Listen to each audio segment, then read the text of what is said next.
दोस्तों नमस्कार, मैं अमरिंदर पटेल। उत्तर प्रदेश में 2027 में विधानसभा चुनाव होगा और भारतीय जनता पार्टी और समाजवादी पार्टी आपस में जो कील कांटे हैं अपना अपना कील कांटे को दुरुस्त करते हुए नजर आ रहे हैं। आपको बता दें कि समाजवादी पार्टी जमीनी हकीकत पर इस समय कार्य कर रही है। लगातार जो कि पीडीए समाज के नेताओं को निर्देश जारी कर रही समाजवादी पार्टी टिकट को लेकर, और तैयारी की बात चल रही है सितंबर अक्टूबर में। इसी बीच 29 ऐसी सीट है जिस पर अखिलेश यादव ने 29 सीटों का रिपोर्ट कार्ड मांगा है और वहां के बूथ लेवल से लेकर सारी चीजों पर बहुत ही बखूबी ढंग से और बहुत तार्किक और जो कि मंथन हो रहा है समाजवादी पार्टी के द्वारा। 29 वह सीट है दोस्तों। यह 29 सीट निश्चित तौर पर 2022 के चुनाव की बात करें तो यह 29 सीट पर समाजवादी पार्टी और भारतीय जनता पार्टी के बीच का जो मार्जिन था हार और जीत का, वह 2000 का मात्र था।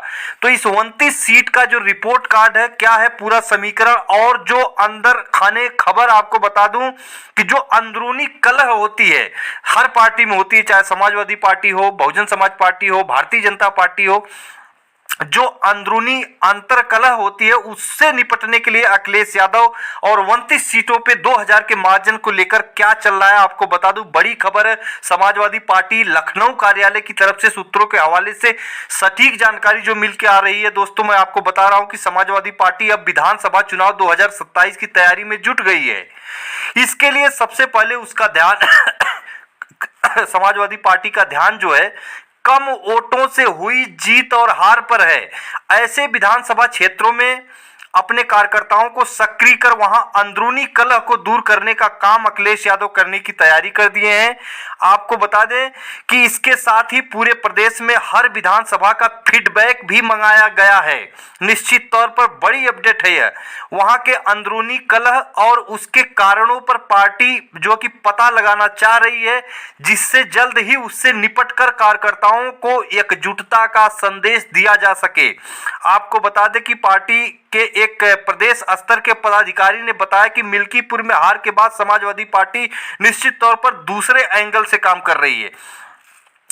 पिछले 2022 के विधानसभा चुनाव में 29 विधानसभा सीटों पर जो कि 2000 से कम वोटों से हार जीत हुई थी। 29 ऐसी सीट थी जिसमें 19 सीटों पर भाजपा को जीत मिली थी दोस्तों, और वहीं पर 9 सीटों पर जो कि समाजवादी पार्टी का उम्मीदवार जीत गया था।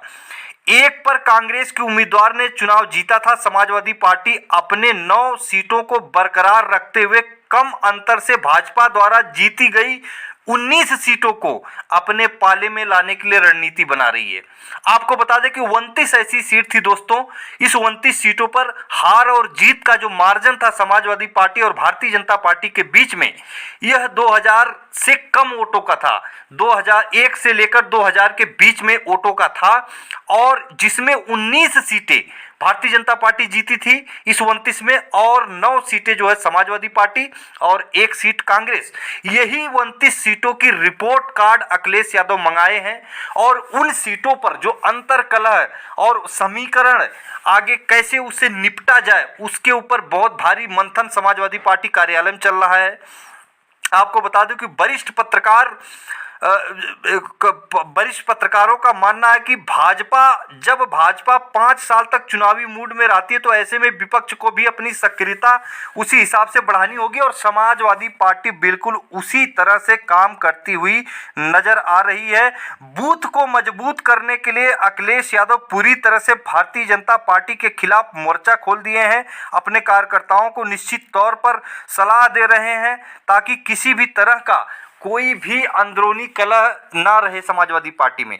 तो 29 सीटों का जो रिपोर्ट कार्ड है दोस्तों, यह 29 सीट थी। मैंने आपको बताया कि 2000 से कम वोटों के मार्जिन से हार जीत का रहा है सपा और भाजपा में, जिसमें 9 पर समाजवादी पार्टी, 19 पर भारतीय जनता पार्टी और 1 पर कांग्रेस को जीत मिली। और लेकिन इन 29 की 29 सीटों को जीतने के लिए अखिलेश यादव हर तरीके से उन सीटों का फीडबैक, उन विधानसभावार सीटों का फीडबैक ले रहे हैं।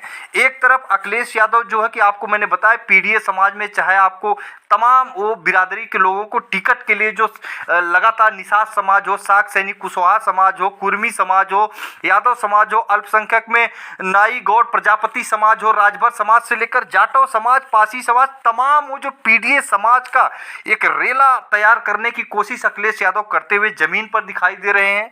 और भारतीय जनता पार्टी को 2027 में निश्चित तौर पर अखिलेश यादव की यह रणनीति भारतीय जनता पार्टी के खिलाफ निश्चित तौर पर भारतीय जनता पार्टी को बैकफुट पर ढकेलती हुई नजर आ रही थी। फिर मिलेंगे अगली वीडियो में, तब तक के लिए नमस्कार।